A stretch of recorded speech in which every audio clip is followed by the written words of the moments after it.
In the middle of one of the most volatile military confrontations the Middle East has witnessed in years, rumors and speculation have begun moving almost as quickly as the missiles themselves. As Israel and Iran exchange strikes across multiple fronts, a wave of misinformation has spread across social media and regional news outlets, raising dramatic questions about the safety of one of the region's most prominent political figures. At the center of those rumors was Israeli Prime Minister Benjamin Netanyahu. Over the past several days, claims circulating through Iranian media networks suggested that Netanyahu might have been killed or seriously injured during an Iranian missile strike. The speculation quickly spread online, gaining traction across various platforms and triggering intense debate among observers trying to understand what was really happening behind the scenes. The rumors reportedly began with commentary linked to outlets associated with Iran's Islamic Revolutionary Guard Corps. Some of those reports suggested that Netanyahu had disappeared from public view after Iranian missile attacks targeting Israeli territory. Within hours, the speculation began circulating widely. Some reports pointed to what they described as Netanyahu's absence from recent video footage. Others claim that Hebrew language media have reported unusual security measures around his residence. Additional speculation referenced delays in previously scheduled diplomatic meetings. Taken together, these scattered observations were presented as circumstantial evidence that something extraordinary might have happened to Israel's leader. But analysts who follow conflicts in the region say that rumors like these often emerge during periods of intense warfare, particularly when reliable information becomes difficult to obtain. Information vacuums are common during military operations. When communication channels are disrupted and governments tightly control official messaging, speculation can quickly fill the gaps. In many cases, these narratives become part of the information warfare that accompanies modern military conflict. Israel's government moved quickly to respond. Officials from the office of the Israeli Prime Minister dismissed the claims outright, describing them as false rumors designed to sow confusion during wartime. According to Israeli authorities, Netanyahu remained fully engaged in directing the country's military operations and government decision-making during the crisis. Soon afterward, Netanyahu himself appeared publicly. The Israeli Prime Minister visited an area inside Israel that had recently been struck by Iranian missiles, a move widely interpreted as a direct rebuttal to the rumors surrounding his alleged death. The appearance was meant to demonstrate that the speculation circulating online had no factual basis. During remarks released through his office, Netanyahu addressed not only Israeli citizens, but also the Iranian population. The message was framed as part of a broader ideological struggle between Israel and the Iranian leadership. Netanyahu said, "And to the Iranian people, I say this. I have been speaking to you and for your sake for many, many decades now. The moment of truth is drawing near." He continued by emphasizing that Israel's confrontation with Iran was not directed at ordinary Iranian citizens. Netanyahu said, "We do not seek to divide Iran. We are seeking to liberate Iran, to free her from the yoke of tyranny, and to live with her in peace." The Israeli Prime Minister then suggested that the future relationship between Israel and Iran ultimately depends on decisions made by the Iranian people themselves. Netanyahu said, "But at the end of the day, freedom rests with you, the brave and long-suffering people of Iran." He added that the outcome of the conflict could eventually reshape relations between the two nations. Netanyahu said, "I believe that if you stand firm in the moment of truth, the day is not far off when Israel and Iran will be true friends." Those remarks came as the war between Israel and Iran continued to intensify. The conflict entered a dangerous new phase after Israel launched a large-scale military campaign known as Operation Lion's Roar. The operation began in late February 2026 when Israeli forces launched coordinated strikes on multiple Iranian targets, including locations in Tehran and other major cities. The Israeli government said the operation was designed to neutralize what it describes as a growing military threat from Iran, including missile infrastructure and elements connected to Iran's nuclear program. According to Israeli officials, the offensive involved coordinated air and missile strikes targeting military installations, command centers, and strategic infrastructure. The strikes marked one of the most significant escalations in the long-running confrontation between the two countries.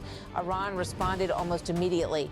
Missiles and drones were launched toward Israeli territory in retaliation, and the exchange of attacks quickly spread across multiple areas of the region. The conflict soon extended beyond Israel and Iran themselves. Groups allied with Iran across the Middle East, including Hezbollah and Lebanon, began launching rockets toward Israeli territory as well. As a result, the confrontation began to resemble a wider regional conflict rather than a simple bilateral military exchange. The escalating violence also triggered a wave of diplomatic activity. Global leaders expressed concern that the fighting could spiral into a broader Middle Eastern war if not contained. Among those involved in diplomatic outreach was French President Emmanuel Macron. Reports confirm that Macron held a phone conversation with Prime Minister Netanyahu during the crisis, discussing the rapidly deteriorating situation and the potential for further escalation. European governments have repeatedly urged restraint from all sides. They have also warned that the conflict could destabilize multiple countries across the region if fighting continues to intensify. Even as diplomatic efforts continue, the battlefield situation remains extremely fluid. In recent days, Iran launched additional waves of missile attacks targeting Israeli cities. Early one morning, warning sirens echoed across several communities in northern Israel as incoming missiles were detected by Israeli defense systems. Residents were instructed to immediately move into shelters as emergency alerts activated throughout the region. According to initial reports, only a limited number of missiles were launched during that specific attack. Israeli authorities later said that none of the missiles caused direct hits in major population centers, and there were no immediate reports of fatalities linked to that barrage. But the attacks did not occur in isolation. Around the same time, sirens also sounded near Israel's northern border after rockets were launched from southern Lebanon. Israeli officials said the rockets appeared to originate from areas controlled by Hezbollah. The militant organization, which is backed by Iran, has long maintained a military presence along Israel's northern frontier. For years, Hezbollah and Israel have exchanged periodic cross-border attacks, but the current conflict has dramatically increased the scale and frequency of those exchanges. Earlier missile strikes had also targeted central Israel and settlements in the West Bank. Warning sirens rang out across several cities as Israeli air defense systems attempted to intercept incoming projectiles.